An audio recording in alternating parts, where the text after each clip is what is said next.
Hi, I'm Jim Magnuson from the Department of Psychological Sciences and IBEX, the Institute for Brain and Cognitive Sciences. And before we get started, I need to share with you an important announcement. Welcome to the Conover Auditorium at the Dodd Research Center. Please note that in the case of an emergency or fire, there are two exits to the auditorium.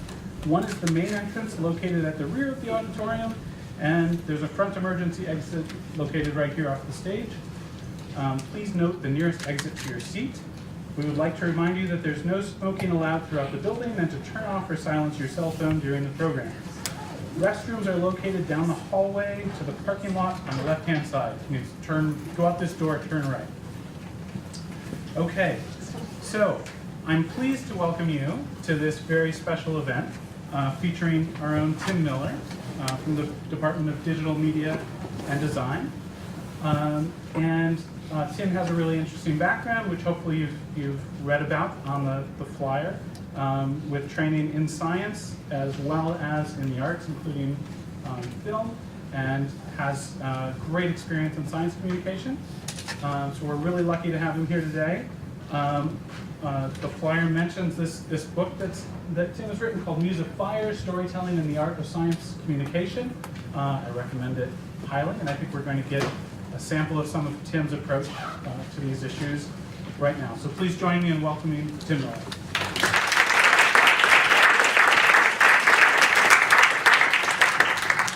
Thank you, Jim, and thanks to all of you for coming. I hope that most of you are here because you, like I, recognize that the challenge of sharing scientific information or technical information generally is a big deal, is an important challenge, and particularly lately in America, might seem more urgent or pressing than it once did. I know that I certainly feel that way.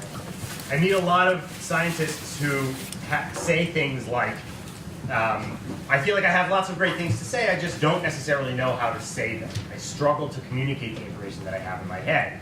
And I also meet lots of people who, when I tell them that what I do is work with scientists and help them learn to communicate, they say, wow, they could really use some of that training.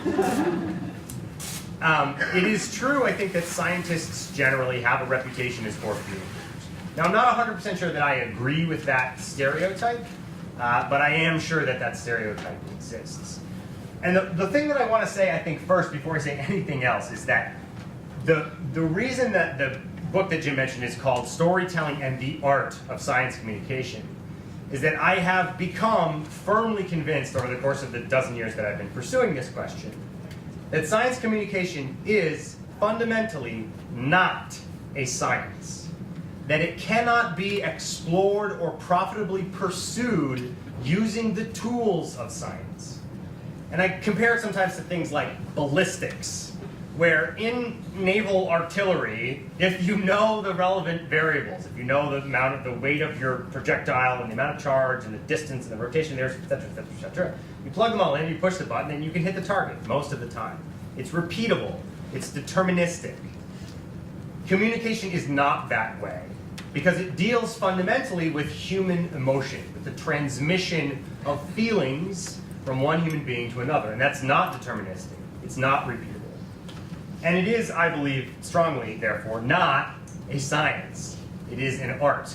And I'm going to talk today about what I mean by that and sort of the implications of that. But I just want to say that at the beginning, because there is a significant sort of body of literature about the science of science communication, and if we just know enough about psychology and about the way humans respond to stimuli, we'll just figure this out. And I think I have come to believe that that is fundamentally the wrong approach. In fact, a counterproductive approach. That if the problem is we're not getting science through to the people who need it, the answer is not we need to pour more science on it. And I'm going to talk a little bit about what I mean specifically about that. Okay, so hopefully I'm just hoping to cover four simple things today. First, a little bit about the background of all of this, where it comes from, particularly about my own background. Jim mentioned that I do have an unconventional academic background. I've taken a meandering path to be where I am today. So I'm going to talk about that a little bit. I'm going to introduce some of the sort of fundamental theory behind my work. the basic narrative theory that I think undergirds much of storytelling, and some of its applications to scientific communication. I'm going to talk about how you can, in my opinion, put those ideas into practice when communicating scientific ideas. We'll talk about some specific examples, and we may have time to hear from some of you about specific communications challenges you may have had. And then lastly, we're going to talk about implementations that I either am working on or am hoping to work on in the future. So basically, a brief summary of my own current and future work. Cool. So I'll start with who am I? You're wondering who I am. And as Jim mentioned, I am now a visiting assistant professor in the Department of Digital Media and Design. I teach mostly filmmaking classes, so film production, sound design. I teach one digital branding and marketing class. I've been here at UConn as a full-time faculty member for 1 year, for 2 semesters. And I came here through through a means that I will start at the beginning of. And my sort of career, I started thinking about this in terms of how did my career end up where it is. And I think a lot of it sort of begins at a very, very young age, and it begins with the night sky. It's the case that now it's very difficult to see the night sky as early humans saw it. But I, as a young person, spent a lot of time in a portion of the country that was in this one little valley that happened to be very, very dark. And it's still true that if you can find a very, very dark place on this planet, and there are fewer of them all the time, on a very, very dark night, you can see with the naked eye a lot of stuff happening in the night sky that we don't typically think of because we can't see it from our backyards. You can't see the Milky Way in stores, but you absolutely can see it in any very dark observing location. You can easily see the visible planets. You can see that they stand out amongst the background stars. You can see the phases of Venus as it goes on either side of the sun. And there was always something fascinating to me about the night sky. The idea of space as this vast region, a place that you could see but couldn't visit, was inspiring to me. And I think a lot of that had to do with me being very much kind of brought up on the milk of science fiction in lieu of any religious instruction. Those of you who are old enough to remember the sort of Star Wars in the late 70s and early 80s, like, you were immersed in that culture. Star Wars was not just a movie, it was like your pajamas and your birthday cake and the breakfast cereal that you ate. I mean, you really lived that world. And I remember clearly the moment that I discovered that that world was fictional. My older brother, who loved nothing more than to spoil my dreams on any subject, broke the news to me that in fact that was all made up. I was probably 4 or 5 years old. And the way he broke it was that, have you ever noticed that Indiana Jones and Han Solo look exactly the same? And I was like, son of a... But again, even from a young age, I was fascinated by that idea, because it occurred to me that if that world was made up, if that universe that seemed so fully fleshed to me, that seemed like a place that I could inhabit, that meant that people made it. That it was someone's job to invent that world, to build. And there was something fascinating about that to me. There was something about the stars that has always drawn me and still draws me. I wanted to imagine what was there, and I also wanted to investigate what was there. When I first went to college, I was a theater major, because I thought that I wanted to study the theater and that storytelling was the thing that was going to be for me. I took a break from school during my undergraduate career, during which I reevaluated some of the choices that I had made up to that point. I'll leave it at that. And decided instead that what I really was interested in was studying astronomy. Because it seems to me that if you learned math and physics as a young person, you could come back to the arts later, but if you started in the arts, it would be harder to learn math and physics later. I'm not sure if that's true, but that was my theory. And so I majored in astronomy, because it turns out that astronomy is a branch of physics. I didn't know that until I tried to major in it. But I ended up with a degree in physics. I spent 2 years between undergraduate and my first stint in grad school trying to find a job and discovering that no one really wants someone with an undergraduate degree in physics. I was the first college class to graduate following 9/11. The economy was bad. I spent 2 years selling cars in Portland, Oregon. That was actually a formative experience in a lot of ways, both because I was selling cars and because it was in Portland, Oregon. And discovered that I really needed more education to get a job. I went to graduate school and studied mechanical engineering. I worked on a biomedical imaging project that was essentially a new MRI modality in which we were trying to develop an in vivo measurement of the elastic modulus of tissue. the stiffness of human tissue, because it turns out that there's a very high contrast in stiffness for certain types of diseases. And at the conclusion of my graduate school career, my advisors and I agreed that I was a lot better at talking about research than I was at actually doing it. So I went looking for a job where I would get paid to do that. And I got an incredible stroke of luck in that my first job out of graduate school was a dual appointment at the Boston Museum of Science and the Harvard School of Engineering and Applied Sciences. So Harvard funded a full-time position at the museum, where my job was to go hang out in the labs at Harvard and find things that they were doing that I thought was cool, and then turn those into content for the general audiences that came to the museum. Most of those were live stage shows. Some of it was television content, radio content. We produced a podcast there, et cetera, et cetera. And over the course of doing that, I got pretty good at giving talks to people about scientific topics, particularly about things that seemed like very complex scientific subjects in a way that was accessible to a very broad audience. Some people at Harvard saw those and said, oh, this is really good. Can you develop a training program for us and our graduate students about how to do this more effectively? I did that, they really liked it, and that became a consulting business in which I traveled around to universities giving talks not dissimilar from this one, and workshops or training graduate students and junior faculty members about communication. And that was all going swimmingly, but I was still sort of drawn to this arts question, to this question of how we build these worlds, to this entertainment space. And I have to say that some of it was driven by the obvious recognition that no matter how much those of us in the science communication space wanted people to listen to us, no matter what we did, no matter how successful we were, the things that people saw in popular entertainment were way more influential at spreading information or disinformation, at changing people's perceptions of science and how it's done and how it can affect the world. And I had some ideas then about why that was true. I have some different ones now. But I got more and more interested in that question. I thought, well, you know what? I'm still relatively young. I wasn't that young, but nonetheless, I should go study this. And so I applied to film school in Los Angeles. And as kind of a lark, I wasn't really sure that that was going to be a thing that would work. But I sent in my application, and I was at a conference in San Diego, the AAAS conference, actually, in San Diego. And while I was there, I got a call from the admissions committee at the film school saying, hey, we just got your application, we'd like to take you, blah, blah, blah, would you please come? And I looked at the program, and there, appearing at the conference was the dean of the film school I had applied to, with Ron Howard, to announce that they were forming a partnership with the National Science Foundation to build a center to make films about science.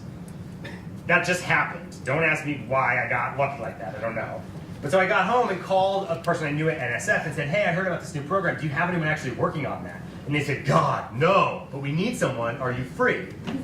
And so basically we worked out a deal where they would pay me and I would go enroll in the film school in the hopes of setting up this new center. And the idea of that center, it was called the Creative Science Studio, was people who get government funding to do scientific research would partner with graduate students who are pursuing an arts education to produce some kind of content about science for the rest of the world to consume and enjoy. That was a marvelous idea. That partnership broke down almost immediately for various reasons about political culture and about sort of lack of communication, for lack of a better word. But it was a good idea, and it remains a good idea.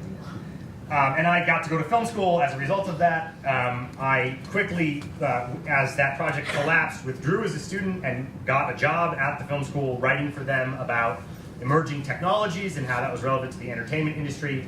It was at the same time that I started working for what was then the new Alan Alda Center for Communicating Science at Stony Brook University. They were just getting started, and I called them and said, do you guys have enough staff? And they said, no, will you please come work for us? And so I got to work with them for the couple years when they were just ramping up, including a number of big workshops where I got to work directly with Alan, which was really fun.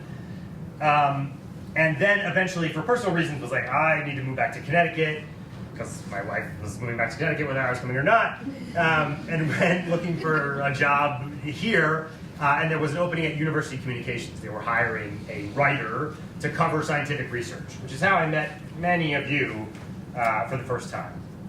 That was not a good fit either for me or for University Communications, but at the end of that, the Department of Digital Media and Design said, will you come teach for us down here? That was a long story. I don't usually give my whole bio from childhood to now when I give a talk.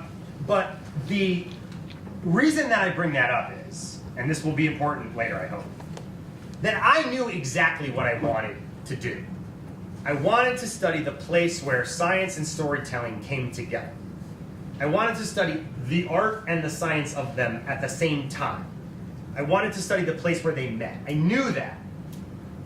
And I just got lucky in that I was able to cobble together a piece from here and a piece from here and a piece from here and a piece from here and a piece from here so that I now know something about that space.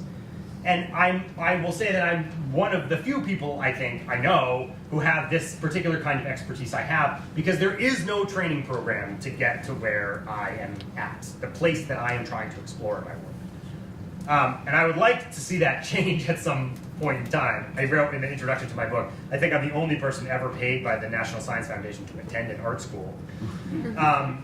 I would like to see that change at some point in time, because I think there is an interesting space where art and science meet that can be explored. But there's not currently like a pathway for someone who's interested in that to go pursue. All right, so enough about me. Let's talk a little bit about the theory of storytelling. Where does all this stuff come from? And it is true that the principles of storytelling are almost universal. The way we tell stories seems remarkably similar across human cultures and across time, even though those cultures might have had no contact with one another. It's interesting, I should say, that a lot of the stories, especially mythological stories in many human cultures, are tied in some way to the night sky, which I think is fascinating. But generally, in sort of critical theory, we say that story has 5 elements, and I structure them using what I call a story star. Stories have a plot, a premise, character, setting, and dialogue. Premise is the sort of short, one-sentence explanation of what the story is, the briefest summation, right? Farm boy becomes knight is Star Wars, essentially. The plot is the sequence of events that play out the premise. Characters are the characters. Sometimes those are human beings. Sometimes they can be inanimate objects that have some emotional content. The setting is the time and place, the world in which it takes place, and the dialogue is how the characters interact with one another. In teaching introductory storytelling to young aspiring filmmakers, I can tell you that they're usually okay at coming up with settings. They mostly want to tell stories that are set in the world that they and we all know. That's pretty easy. They're sometimes okay at coming up with characters. They like to tell stories about themselves or people like them. Most people who start storytelling start doing that. That's fine. Some of them are okay at coming up with dialogue. None of them are any good at plot or premise. It's true of later writers as well. I mean, this is, most writers that I know, and I know some pretty successful ones, will say it's all about the plot. You have to figure out the sequence of events, because it's the skeleton on which the whole rest of the story hangs. So how do we structure those plots? And it is my theory that there are a few very, very simple principles that you can follow that will get you most of the way towards a functional story structure. And I think the easiest way to explain it, or a way to start explaining it, is with a simple picture. So somebody tell me what you see happening in this picture.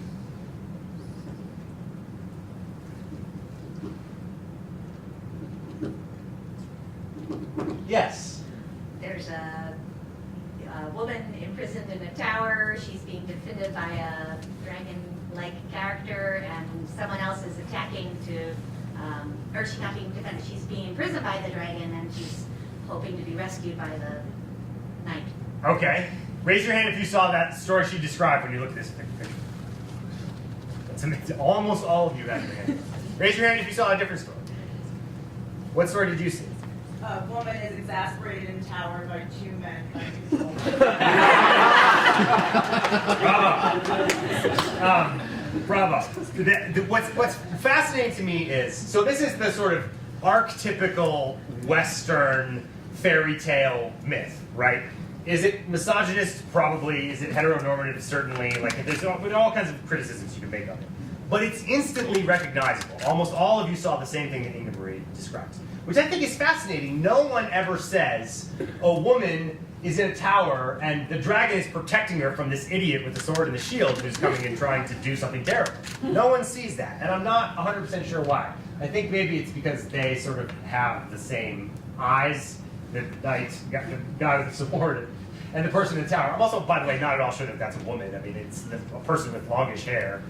But I agree she also has this kind of nonplussed look that makes me think she also is like sort of annoyed at these two idiots.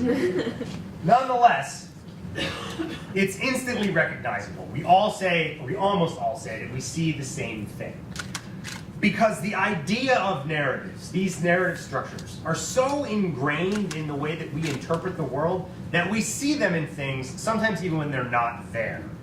But nonetheless, this I think encapsulates, and is an easy visual way to remember, the sort of fundamental structure of storytelling. The best screenwriting professor I had used to say that every story has exactly the same form. And the form is very simple. Someone wants something badly and has trouble getting it. Now, I know that sounds simple. It is. But I'm going to say it again because I really do think that it's a single sentence that encapsulates all, or almost all, of narrative structure to a meaningful extent. Someone wants something badly and has trouble getting it. If you think about this in diagrammatic form, we talk about some hero who is trying to achieve some goal. In the sort of literary theory, these are the protagonist and the objective. I mean, we use different words for them, but they're all the same thing. The hero is not necessarily heroic in the classical sense. It's just the sort of main character of the story. But these are the two elements that you have to have, and you have to have them in the beginning. The audience has to know what they are, because the two of them create what I call the narrative proposition. A story, a narrative, is not just a sequence of events, this happened, then this happened, then this happened. It's the answer to a question. Will the hero or won't the hero achieve the goal? I don't know, which is why I'm engaged in the outcome of the story. It creates this emotional tension in my mind. I see someone wanting something, and I instantly want to know whether or not that person is going to get it. There are, of course, some obstacles, inevitably, that stand in the way of the hero and the goal. Those obstacles can be other characters, they can be challenges, they can be the things that stymie the hero on his or her journey toward the goal. And the path that the hero takes over or through the obstacles towards the goal is what we refer to as the narrative arc. This is all stuff from the first 2 days of 101 creative writing in any class that you took on creative writing. But many of you, most of you who studied the sciences had a curriculum full of differential equations and organic chemistry and didn't take creative writing. So I'm reviewing it here. You have to have a hero who has a goal, and you have to have obstacles that stand in their way. This is another thing that beginning writers often struggle with. Is they make characters that are so powerful that they just can achieve everything, they never struggle, and they don't result in engaging stories. Almost every story is structured this way. I know that might seem hard to believe, but it's true. Rather than just listen to me yell that at you, we'll start with some simple examples. Somebody name a story that you think most of us will know. Peter Pan. Okay. Raise your hand if you're familiar with the plot of The Grapes of Wrath. Okay. So The Grapes of Wrath is this is to test my own memory. This is a Steinbeck novel about, tell me the plot. I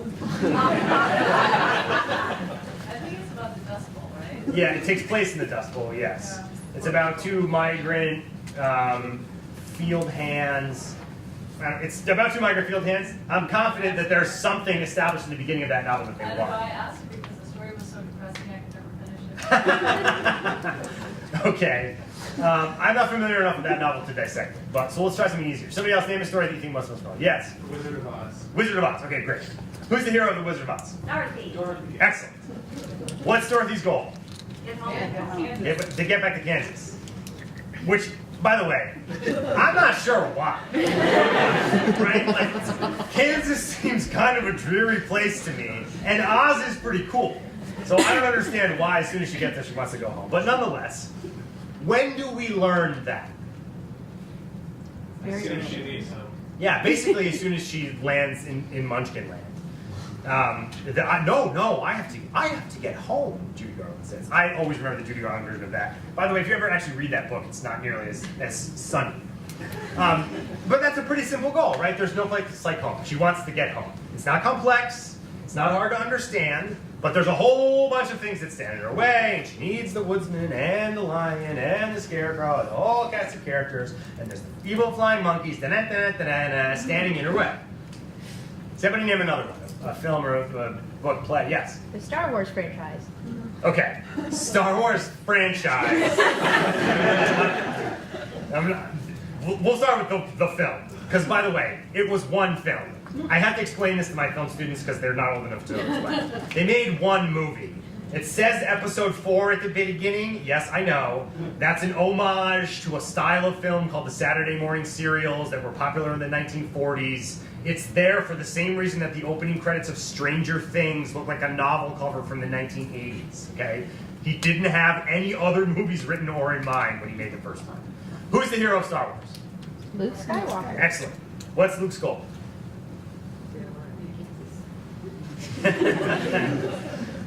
Anybody?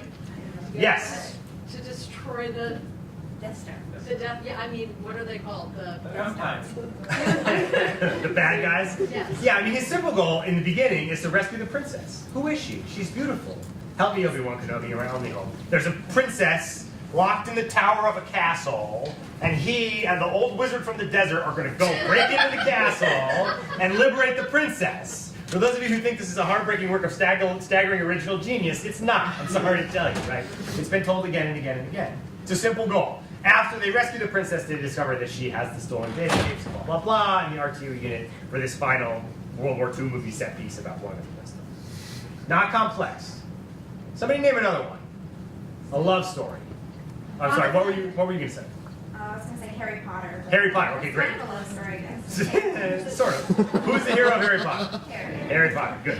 The title character is almost always the hero. With a few exceptions. What's Harry's goal? defeat Voldemort. Defeat Voldemort. Good. When did we learn that? Chapter 3. Oh, is that you, Doug? Who? Of which book? Book 1. That's right. That's right. It's on like page 32 or something of the first book. That this babe was the one prophesied to defeat the evil Lord Voldemort. It's on page 32. And yet that goal can sustain us through the next, however many there are, books. Lord of the Rings. The goal is to destroy the ring. You, take this piece of jewelry, throw it in there. Right? It's not complex, but it's easy to understand, it's visual, and that question, that narrative proposition, will the hero or won't the hero achieve the goal, propels us through the story. It's the reason why we keep watching and listening. Love stories are almost all about two lovers who want to be together and something keeps them apart. Romeo and Juliet is the classical example, right? They come from different sides of the tracks, sharks and jets, Montagues and Capulets. They want to be together, but the social structures of the day keep them apart. Now, this is important to remember. Do Romeo and Juliet get what they want? No. For those of you who are like, you don't remember Romeo and Juliet. They both die. Spoiler alert. They both die. They don't live happily ever after. But it turns out that it doesn't make a difference whether the hero achieves the goal or not. All you have to do is introduce someone and something that they want in the beginning of the story, and then show all the difficulty that they have trying to get the thing that they want. It does change what kind of story it is, right? Heroic sort of poetry, epics, are usually the hero gets what they want. Tragedies, the hero usually doesn't get what they want. But it doesn't make a difference. And I should also say, it doesn't matter if the audience already knows how it's going to end when you start. Tell me, O Muse of the storm-tossed man who wandered long after he sacked the sacred citadel at Troy, the beginning of the Odyssey, which kind of spoils the whole rest of the book, right? He's storm-tossed and wanders long, and it tells you all about Troy. But who cares? You know as an audience member when you walk into a James Bond movie that chances are James Bond's not going to die and MI6 is going to fold, right? And if he does, it's just until the next movie, and it's going to turn out he's not really dead. Like, you know the good guys are going to win. That doesn't matter. the emotional response that we have still works. Now, the only difference I would say is that sometimes the hero wants a goal, as in love stories, that we, the audience, also want, right? When two people are in love, we want to see them be happily ever after. Frodo and the ring is a little bit more complicated because we don't necessarily want Frodo to destroy the ring. We don't know what the ring is. So there is a fourth element. And the fourth element is what I would call the stakes. And the stakes are either the reward for success or the cost of failure, right? What happens if Frodo doesn't destroy the ring? Sauron wins, and the forces of darkness march all over the earth. The forces of darkness march all over the earth is usually the stakes in most of these epics. What happens if Indiana Jones doesn't rescue the Holy Grail? The forces of darkness march all over. Blah, blah, blah. The stakes are what happens if the hero does not achieve the goal. Now, you don't generally need stakes when the audience already wants the thing that the protagonist wants. But if the protagonist wants, if the hero wants something that the audience doesn't necessarily want, you need to introduce some stakes, okay? And the stakes are the cost of failure or the reward for success. And so you might ask, well, why does this work? And there's a significant literature of the psychology behind it, but I think it's just this very simple automatic response that we have, where when we see someone struggling, we see someone wanting something, we just are desperate to know how that ends. I've seen this play out. Thoreau in Walden talks about watching these little red ants and these little black ants trying to move these pieces of bark across the thing near the pond. And he's describing this a very sort of clear narrative arc. The ants are clearly trying to get this thing over here. You've seen this, I'm sure, yourselves in nature, or like a little kid trying to get, the 3 cups together. There's something just enthralling about that. Is he going to get there or not? I don't know. It engages us. But it only works if you tell us if we understand who the hero is and what their goal is in the beginning. Because it's not just a sequence of events, it's the answer to a question. Will they or won't they? Okay, so how do you actually sort of put all this into practice, which I'm sure is why you are all here. How do you actually implement this in the real world? And when approaching the question of science communication, I want to say, before I talk about applying the narrative theory, that the first thing you have to ask yourself is, why do you want to communicate? Now, I know that sounds like a kind of a flippant question, but I really think it is an important one to ask. What impact are you hoping to have? If you're going to give a talk, or you're writing a paper, or you're writing a book, or you want to make a movie, or you're doing a slideshow, or you're shooting a podcast, why are you doing that? Ask yourself what you're trying to achieve. What impact are you trying to have? Though I have seen many of these efforts go astray primarily for that reason, because people don't really know what they're trying to do. And when thinking about impacts, I like to talk about the thing I call the impact triangle. The reason I call it the impact triangle is that the impact is linked together to the audience for your communication and the medium through which you are communicating in a way that decides some of those variables for you. It's a triangle in the sense that you can pick at most 2 of those vertices. If you decide what impact you're trying to have and what medium you're communicating through, then the audience is going to be determined for you. If you're determining what audience you're speaking to and what medium you're going to be speaking through, that's going to determine what potential impacts you can have. So in some cases, this is sort of already set up for you, right? If the impact you're trying to have is, I want this funding agency to award me a grant. Okay, that's pretty clear. We know who the audience for that is. It's the people who are doing the grant proposal, and we know what the medium is. It's the grant proposal. But the audience and the impact are linked together in a very careful way, or very specific way in other cases. If your goal is, I want more 5th graders to think of biology as a potential career, and your audience is you're going to speak to legislators, you're probably going to have some problem there, right? Because can legislators affect the impact of what 5th graders think or don't think? Conversely, if you're trying to have some impact on national policy and you're talking to 5th graders, that's also not going to get you where you want to go. This is also true, by the way, of media, and this is particularly true in digital media. I don't have time to talk about this in depth, but it is true that and people say, oh, it's going to be on social media. It's going to go on the internet, which means essentially nothing nowadays, right? It's like, how are you going to share this? Well, through electromagnetism, right? Like, what does that mean? The specific platform on which you share something has a very significant shape on how it's going to get shared and who might consume it. The audience for Vimeo is significantly different than the audience for YouTube. Native video that gets posted on Facebook is significantly different than video that's natively hosted on Twitter. The audiences are different, the demographics are different, the times at which they're accessed are different, the abandonment rates are different. You have to think intelligently about what impact you hope to have. From there, what audience do you hope to have it on? And that will determine, in my opinion, what is the correct medium for you to employ. Okay, so once you have that, let's say, I'm assuming that you've decided what your impact is, you have this in hand, you have who your audience is, you have what your medium is. You then have to choose a structure for this narrative that you're going to construct.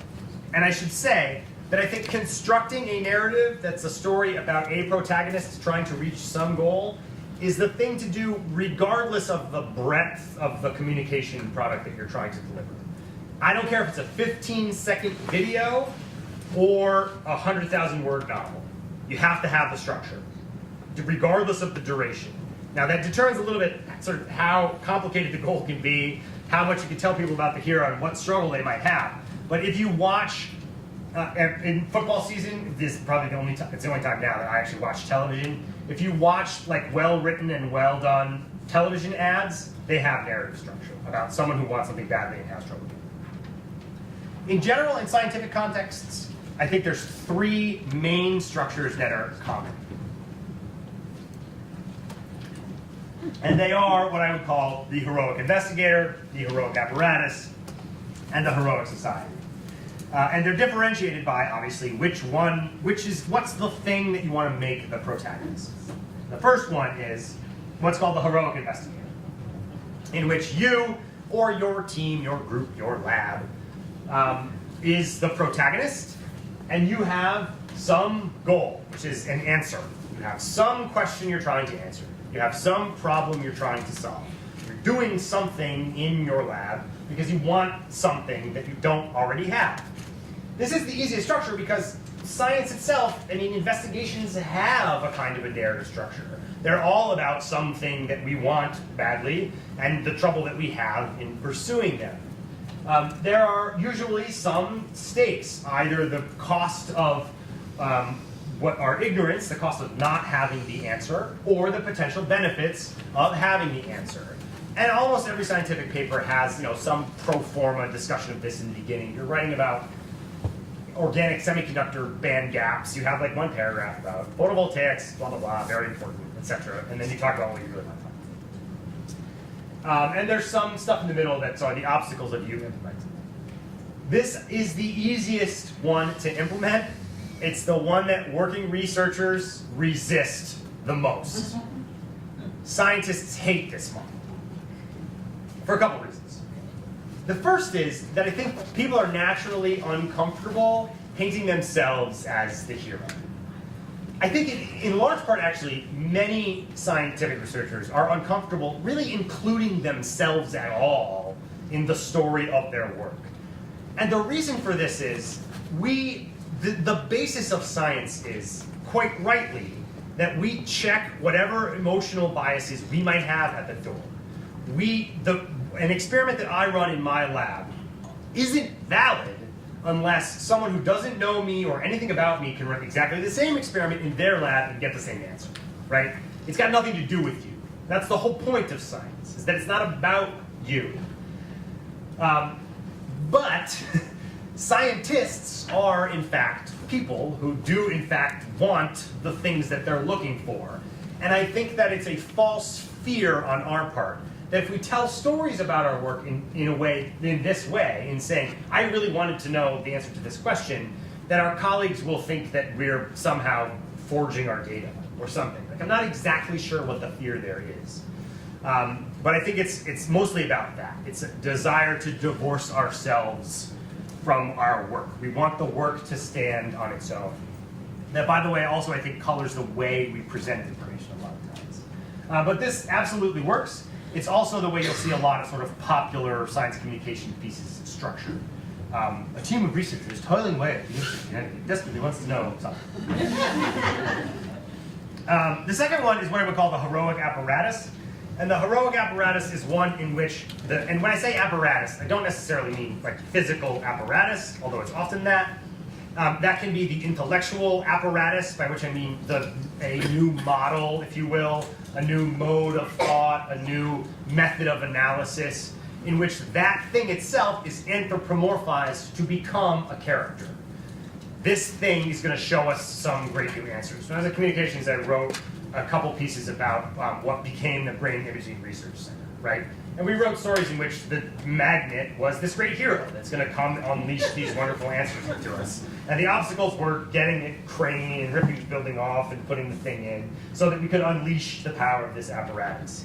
So if you watch like shows on Nova about the Large Hadron Collider, right? It's like they make the collider seem like a heroic device. They have these kind of poles, you see this big gaping thing, and there's got spooky music. They're anthropomorphizing the apparatus itself. This works perfectly well. I think it's a perfectly reasonable thing to do.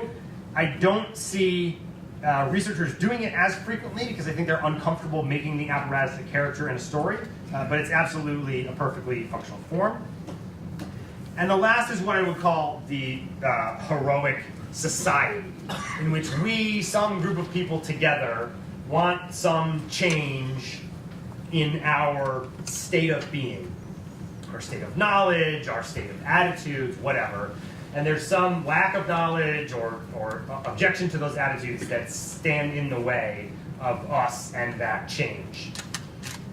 This is not a thing that is as easy to do, I should say, but I do think it's a thing that you can do. I also, honestly, I think that this is the mode of storytelling that most researchers kind of fall into in the cases where they're really telling stories. In which, when I say community, we end up speaking to the community of our own peers. Because we, the community of peers, already want this change, right? Like, I don't need to explain to semiconductor physicists why we want a tunable band gap. You don't need to explain to other neurobiologists why you guys want whatever it is you want. No, I'm not really sure yet.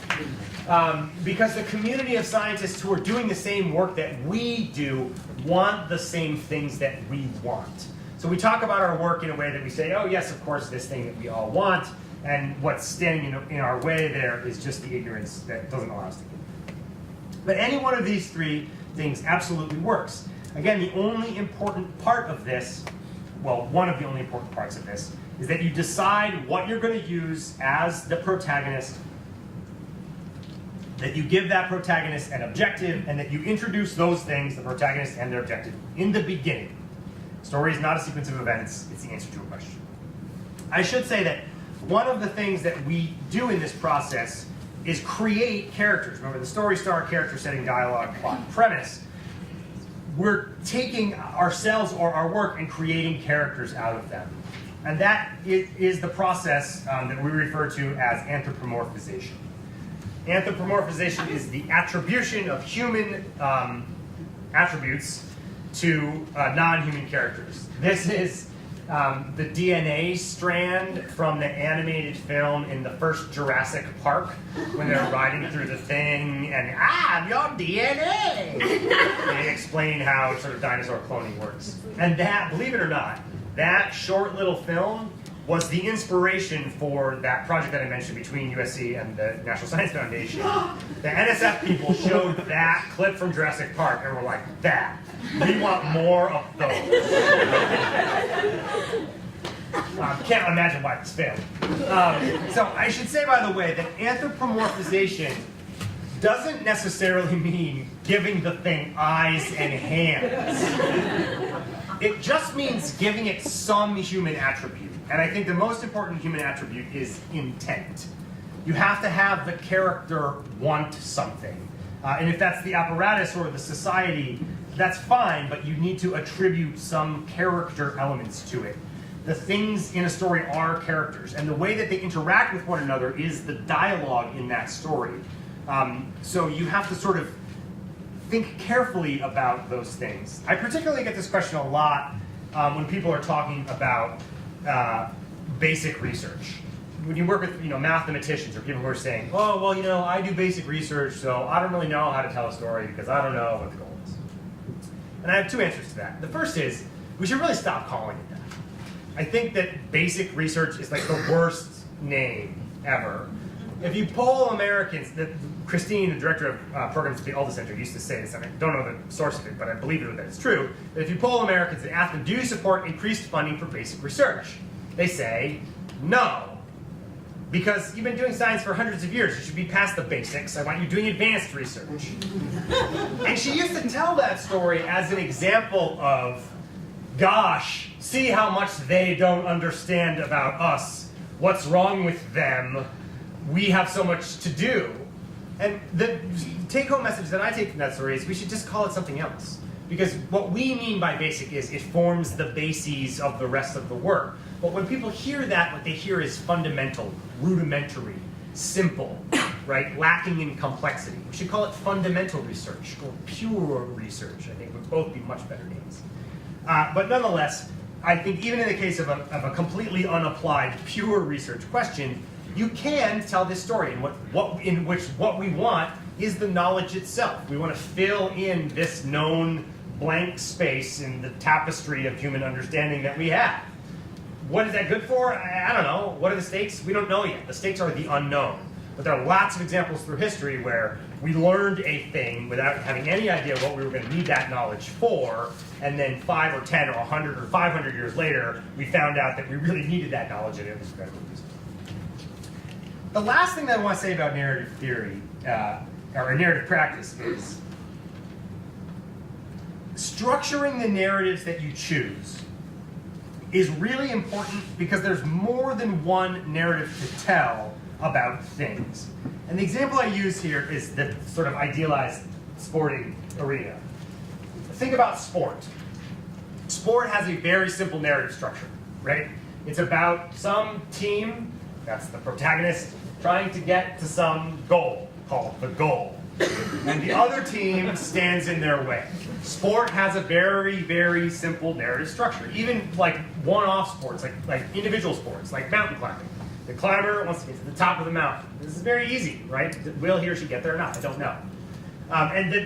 It's sort of immediately apparent what you're looking at. The hero, in this case, the team is driving from left to right, is the little green triangles, and they're trying to get through the pink circle obstacles to get into their goal. And we have to also play defense and prevent them from getting the stakes, which is their very simple narrative structure. But this is the narrative that I see if I'm the home team rooting for the green triangles. There's a completely separate, indeed a diametrically opposed narrative being witnessed by people on the other side of the stadium. You are rooting for the purple circles. Those are your heroes. This is your goal. Those are your stakes. And my team, are your obstacles.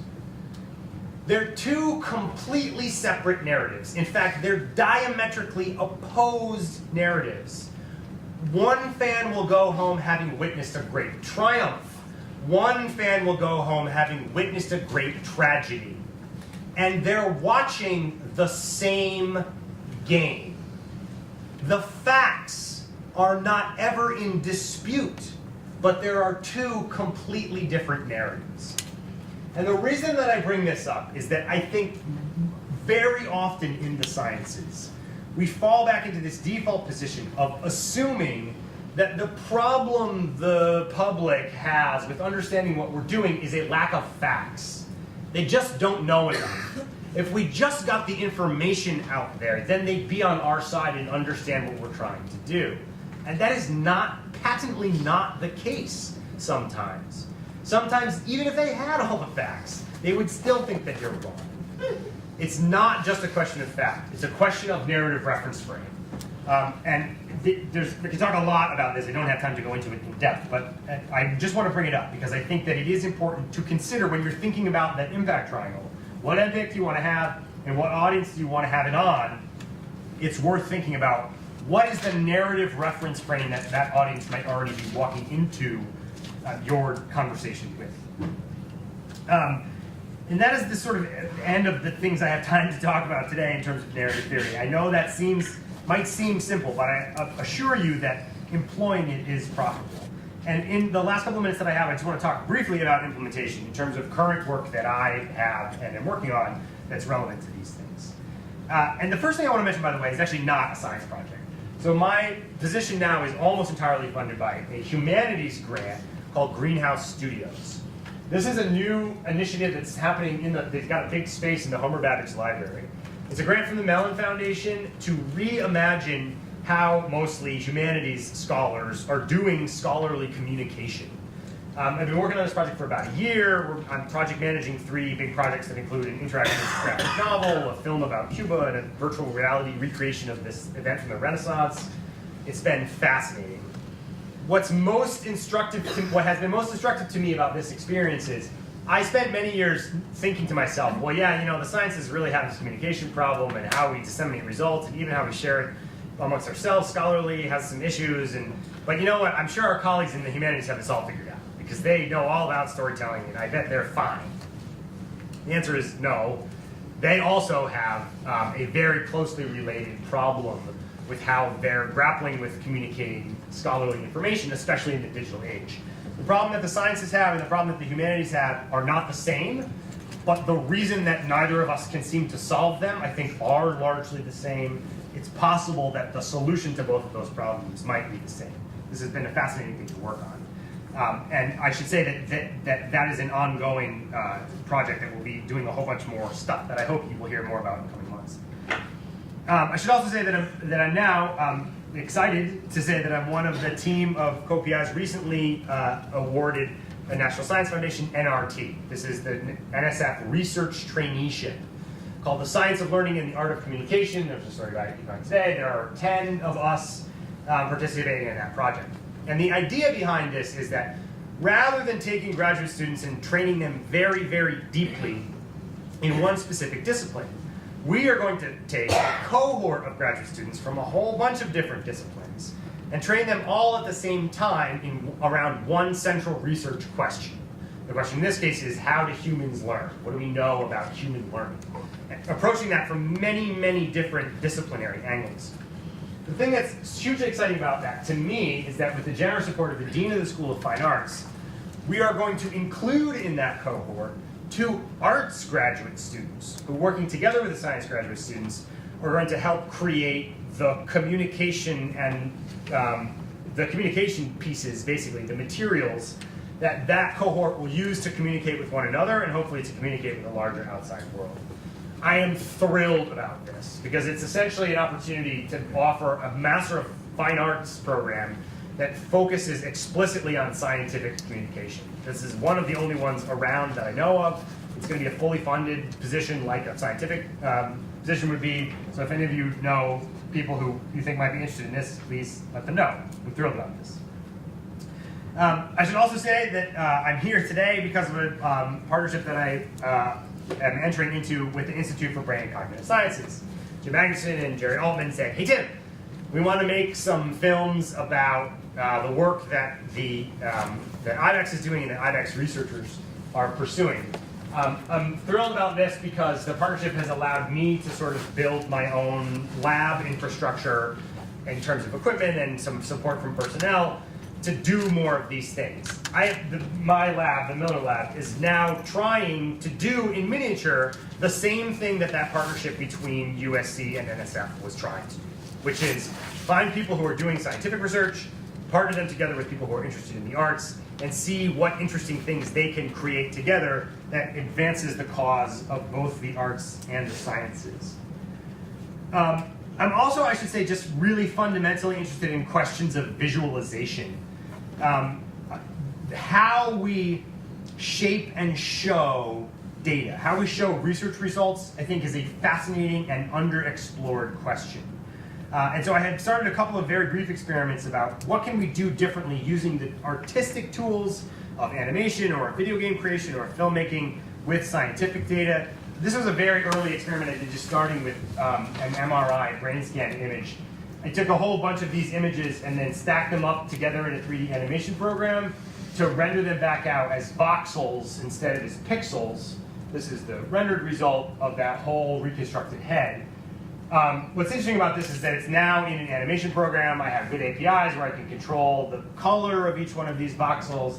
I could shade them amongst, for any reason, based on some certain value that they have. You could also then re-slice the volume through some arbitrary orientation and look at it to reveal new geometry. This is the result of like 2 days of me tinkering with this thing to see if I could get it to work. I would love to find a partnership or way to explore things like this in more detail. I should also say, in addition to visualization, I'm fascinated by the question of oralization, what's sometimes called sonification.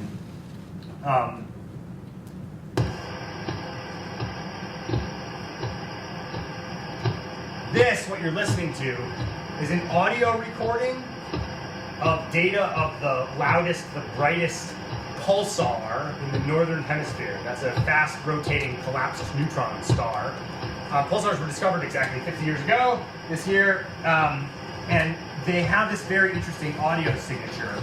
There's lots of interesting ways to take any time series of data and sonify it, oralize it, turn it into sound information. The sound analysis stuff that we use in the arts and in sound editing has very sophisticated tools. There's a long history of visualizations of sonic information.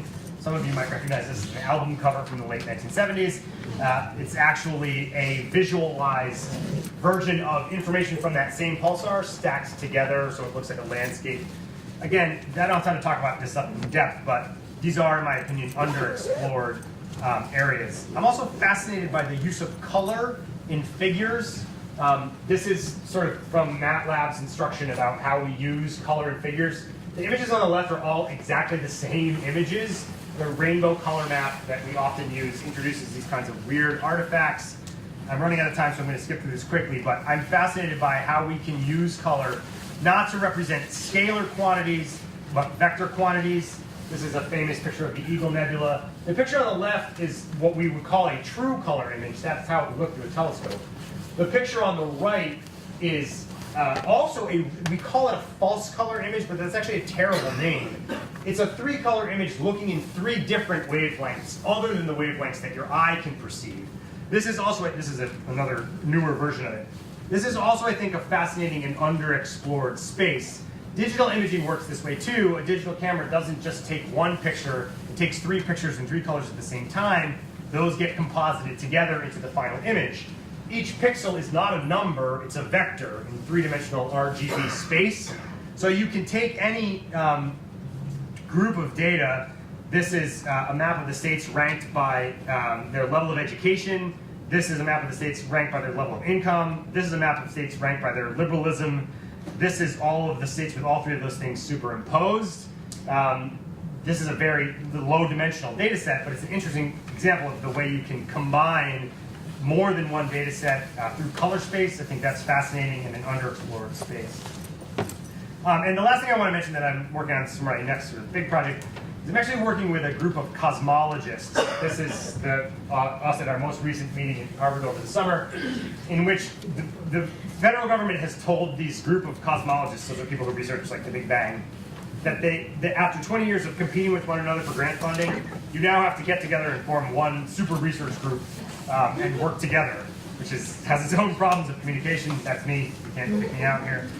And I'm working with them because I'm hoping to build a planetarium show and film series about this next generation of instrumentation that they're installing at the South Pole. This is one of the guys I'm working with, Denny, who's there. He's in yesterday because he's there. It's summer investigating this question. And the reason that I'm interested in this goes back to the place where I started, the night sky.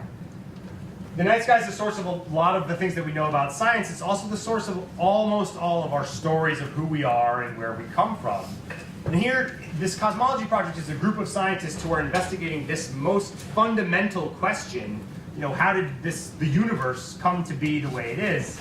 And they're not, in my opinion, really grappling with what that means, what the answer to those questions mean. Again, it's very much at the intersection of science and storytelling. I think that there's some deep connections there. And the last thing I want to say is that I think one of the reasons that we sometimes struggle with science communication is that people struggle with science because it's not that good at answering the basic questions. these 4 parts of the talk I had, who am I, where do I come from, why am I here, and where am I going, are, I think, the kind of fundamental questions that people ask themselves about what the world means. They're also the 4 questions that an actor inhabiting a role is taught to ask himself or herself about the role they're inhabiting. Science either doesn't have answers to these questions or has answers that are both bleak and uninspired. If you ask a biologist, who am I? They say, I don't know, you're a series of accidents that were arbitrated by death. If you ask a chemist, he says, well, mostly water, I don't know, some carbon and some nitrogen. If you ask a physicist, he goes, well, actually, it's mostly empty space. These are not inspiring pictures, and it's not helped, I think, sometimes by the way popular science is portrayed. I like Neil Tyson most of the time, but he does this one really annoying thing where when a Hollywood movie comes out that features science, he sends a stream of tweets about all the things they got wrong. And I really want to tell him, Neil, shut up! Not because, I understand that he thinks it's a teachable moment, but what he's doing, in my opinion, is reinforcing this false stereotype of scientists as naysayers, as killjoys, as the imagination police, as the people whose job it is to come along and tell you to stop thinking creatively, that you are not a unique and beautiful snowflake. In fact, snowflakes are all alike, so shut up. I don't think that this is helpful or useful. And the last thing that I want to say in closing is that I think this question about how we tell stories, particularly how we tell stories in science, is becoming more important than it's ever been. Because science now has in its grasp some really immense power. And we're starting to grapple with some of the last kind of questions in fundamental science about how can life be created, what is age, the questions, the things that biology are now revealing, really force us to ask some very, very complex questions. If you could upload a consciousness in silico, does that person still have rights? Can they own property? Can they vote? These are really complicated questions. Throughout human history, the way that people have understood themselves and their places in the world and the way they should act in that world has been mediated through stories and storytelling. As the power of science grows, I think our responsibility to use it intelligently grows too. So I think that we all sort of have a responsibility to choose what stories we want to tell and then learn to tell them as well as we can. Thanks very much for coming. That is all I have.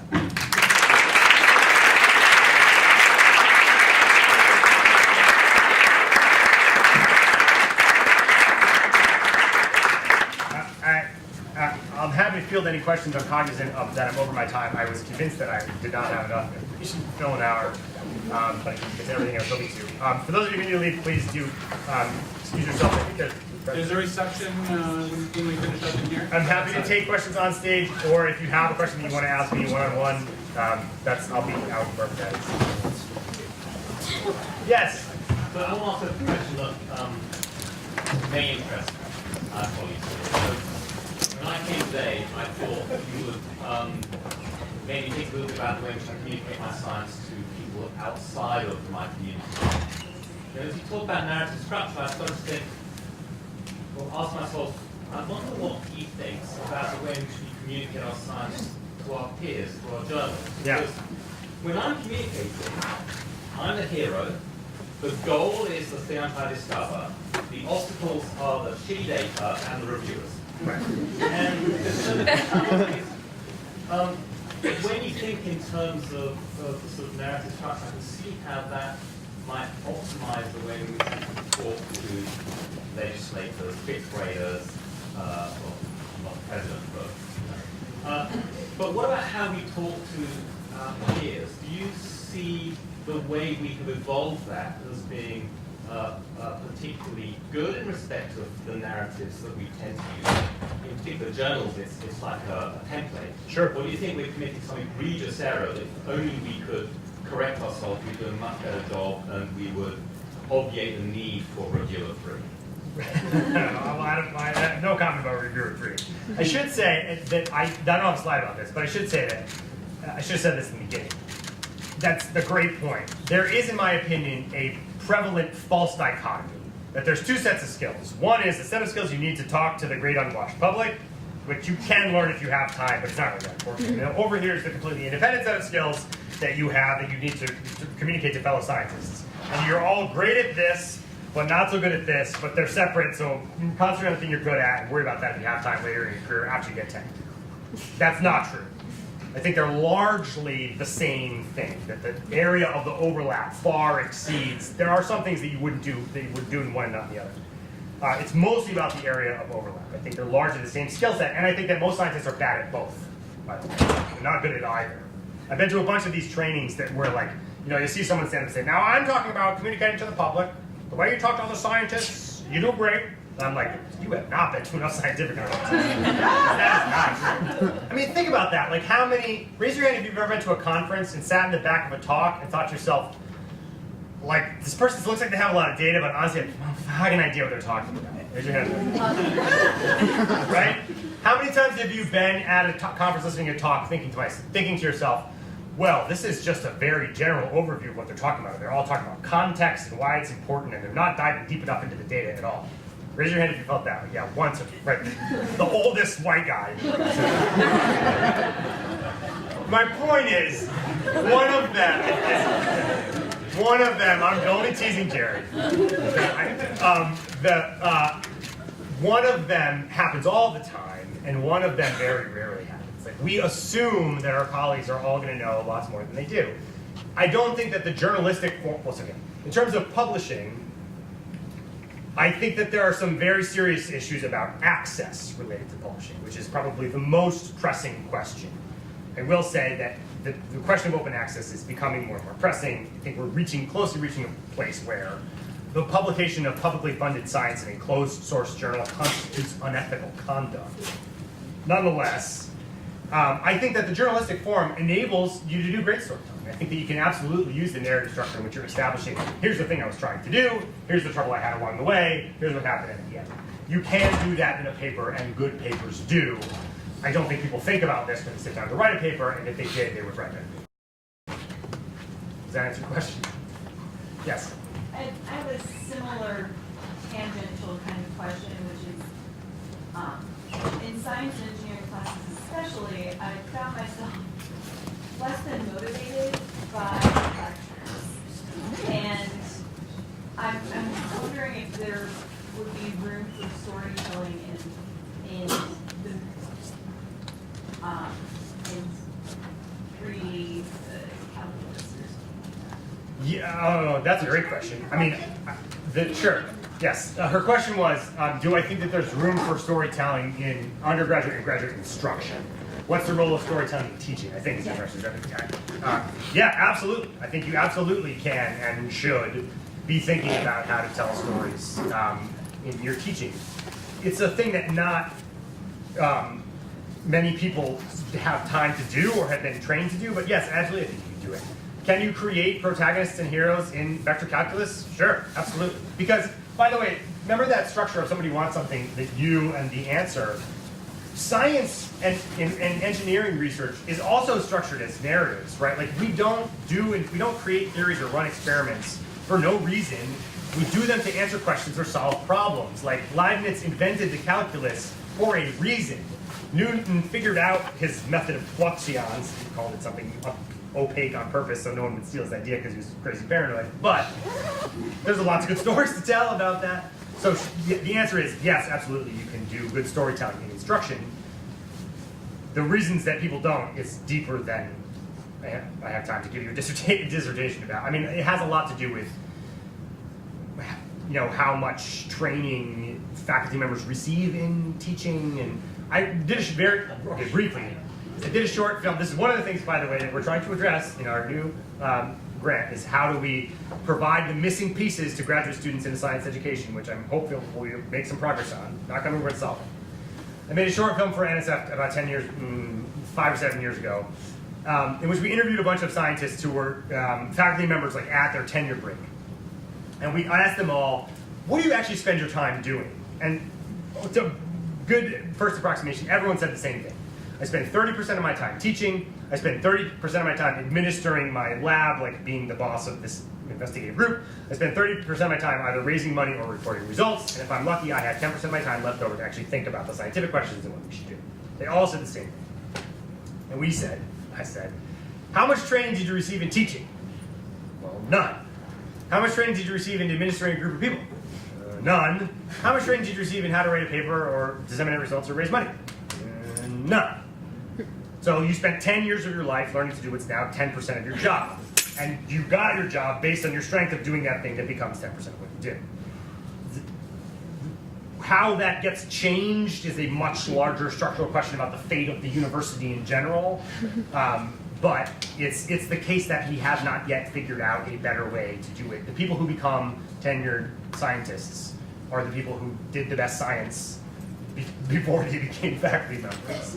And so finding ways to incorporate best practices into teaching is a field of its own. But the short answer is, I absolutely think narrative storytelling is a device that can and should be used in instruction. Does that answer your question? Yeah. Diatribe, sorry. Yes? Do you think that strong narrative structure is enough to overcome the initial bias regarding who funded the narrative? I'm sorry, I just want to make sure I understand your question. Do I think that strong narrative structure is enough to overcome the bias of who funded the narrative? So clearly, one of the big problems in science today is what science should be funded. So someone can tell you a great story, but if you didn't agree that that story should have been paid for tax dollars, one of the big arguments in science right now, does that narrative structure overcome that initial bias? Okay, good question. His question was, can a narrative structure overcome a bias? And the answer is, well, yes and no. Go back to the sports example, right? One side of the field sees one thing, and one side of the field sees another. There is nothing that you are ever going to do to make me root for the New York Yankees. Nothing. I'm a Red Sox fan. I've always been a Red Sox fan. I would rather die and see my whole family in my house burned to the ground than root for the Yankees. I'm never doing it. And people are just as entrenched about many of their own narratives. Because narratives are like how you understand who you are. That definition of an us and a them, that all comes from narrative. And if my narrative is, I'm a hardworking American who worked for a long time, and all I want is to be able to succeed in business, and science and liberals are all part of this cabal working together to make up bullshit data that makes my life harder. And you're like, look at all these numbers I have. I'm like, see? You're just playing into my narrative. So, can you get me to change that narrative? Can you get me to abandon the narrative that I'm in and adopt your counter narrative? No, absolutely not. The question, though, is, can you construct a narrative in which you and I are now on the same team? Can we find some common goal that you and I together would like to pursue? And I think that that's the right sort of approach. I think that scientists in particular spend too much of their time worrying about what people think, or trying to change what people think, and not enough time worrying about what you want people to do. One of the big scientific controversies, obviously, is vaccines in America, right? People don't want a vaccine for their kids anymore. And because this largely debunked research about autism and the blah, blah, blah. And so you hear lots of people that are like, we need to get people convinced again that vaccines are safe. They think vaccines are not safe, and it's not. We got to get them less afraid of vaccines that just don't know what to do. It's like, well, yeah, maybe, or you could make them more afraid of measles, right? Like the reason that the narrative that vaccines are made up and give your kids autism works is because what's at stake? Measles is gone. You've never seen someone. You didn't have to sell the measles vaccine in 1935 because in my tenement I saw little kids dying of measles.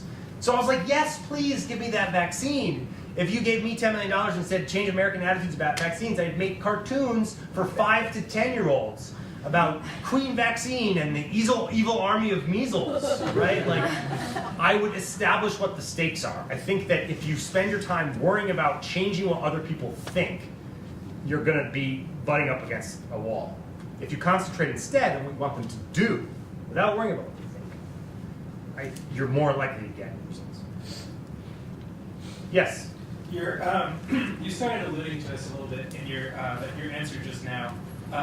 But when you were talking about literary theory at the beginning, you were saying that if the goal of the character is not necessarily the goal of the audience, the thing to do is increase the stakes.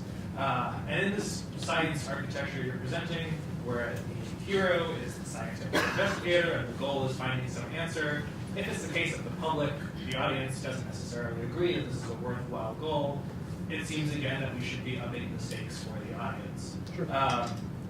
And you were talking about maybe doing that by, with the example of vaccines, making the measles seem scary.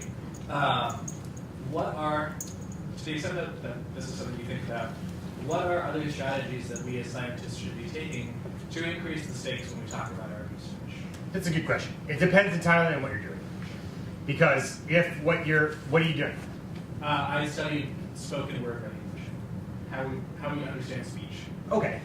So the two classical approaches to this are fixing something that's broken, so a better understanding of how we understand speech might someday lead to some treatment for speech-related difficulties or learning disabilities, or the kind of next big thing, which is understanding how we understand speech will enable the next generation of Alexa or Siri to be much smarter and more responsive.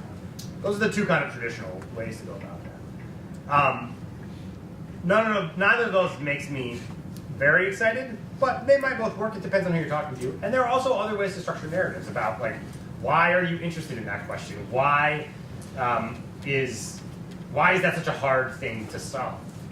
You might be able to tell a narrative about this one kind of thing being one of the last things that we really don't understand about how we understand language. And what we're trying to do is complete this puzzle, that we have a whole bunch of pieces, but there's this one thing missing. So I'm working on this one thing. That's a way of raising the stakes of that piece of information without really talking about the consequences of it, right? We know all these other things around it, but we don't know this thing. I intuitively kind of want that myself because I get the value of it. Does that make sense? Behind him? Yeah. Yeah, so let's say you've considered both your intended audience and your message you're trying to convey, and you realize that in order then to convey that message to the audience, you need to use some new technology or some new skill. So your medium is something you're unfamiliar with. Okay. In that sort of case, which sort of approach do you take? Do you try to learn that new skill yourself, even though you're a busy person who might be trying to work on a PhD or something? Right. Do you just to say hypothetically, I'm a tall, bearded, blonde guy thinking about finishing your PhD. Go ahead. Right. Getting a faculty job, something like that. Or do you try to kind of collaborate with someone else who might have those skills already, but might have sort of a different agenda or different ideas about what might be appropriate for that? Yeah. Or do you just sort of retrench and say, okay, I guess I can never convey that message to that? Yeah, well, okay, so I'll start with the easy one. The answer is not declare victory or declare defeat and go home. Like, giving up is probably not the answer. But you pointed out a key difficulty, which is, do you try and figure it out yourself, or do you partner with somebody who knows more about that thing? The right thing to do is partner with somebody who knows more about that thing. And by the way, you have to also recognize that that's not going to be a one-way street. Like, we talk a lot about the sort of one of the trendy things now is what's called STEAM, which is the addition of arts to STEM, right? Science, technology, engineering, arts, mathematics, which I've sort of been doing for years before we called it that. But there's an assumption sometimes that what that means is scientists getting artists to help them do what they want. Or sometimes scientists giving artists tools to make better art. Very rarely do we think about using the tools of art to get better science. But that's what I'm interested in. And the answer, and you see a lot of these experiments, which clearly a person in one space trying to sort of tunnel towards the arts and not getting all the way there and stopping, or a person in the arts trying to learn more about science and tunnel towards there and stopping. What you really need is the two, like digging the channel, it's two people digging towards one another, but you have to be exactly lined up in order to meet in the middle. And so the hard part about this, the reason that, because people lots of places are like, yes, we want more of these collaborations and arts and science to work together. It all sounds good. But how do you do it? Who matchmakes? Who figures out where those people are? And then how do you find a way to pay that person's salary? And it's complex. We are experimenting with some models now that we think might be promising, but it's not easy. My best advice to an individual who is interested in those things is try and find another individual who knows about the thing that you're interested in and get them interested in the thing that you're interested in. That's the best advice that I have. But I mean, it's complex. It's a hard thing to figure out. When I explain to people in the sciences, yeah, I'm a professor in an art school, but what I'm interested in working on is science stuff because I want to use the arts to do the science stuff. The science people are like, awesome. The arts people are like, what? and who pays for that? You know what I mean? Like that's not a. It's not as. If it were easy, there would be a bunch of us. And the one of the big challenges of this work for me, the research questions, is how do you figure that part out? How do you make those? How do you enable that kind of partnership building? And I should also say that one of the reasons why it's so hard is that because we are in such deep silos. Like universities are incredibly diverse places. Like every campus has someone who knows a ton about whatever science question you have, and someone who knows a ton about whatever artistic medium you're talking about. There is a graduate student who is your age and who knows lots of the same things that you know, who is studying whatever artistic medium that you're interested in, less than a mile from you all the time. But finding that person and convincing them that they should work with you, and then both of you convincing your respective advisors that working with one another is not a distraction from what you should be working on, that's the hard thing. So, I'm sorry I don't have like a better, the magic bullet for you. Yes, Yes? thank you so much for your excellent presentation and the words of encouragement. I'm coming from School of Engineering, Biomedical Engineering Department, and I'm begging anyone who has an artistic component, because I also would like to create some sort of new design or creative aspect, generally speaking, in engineering.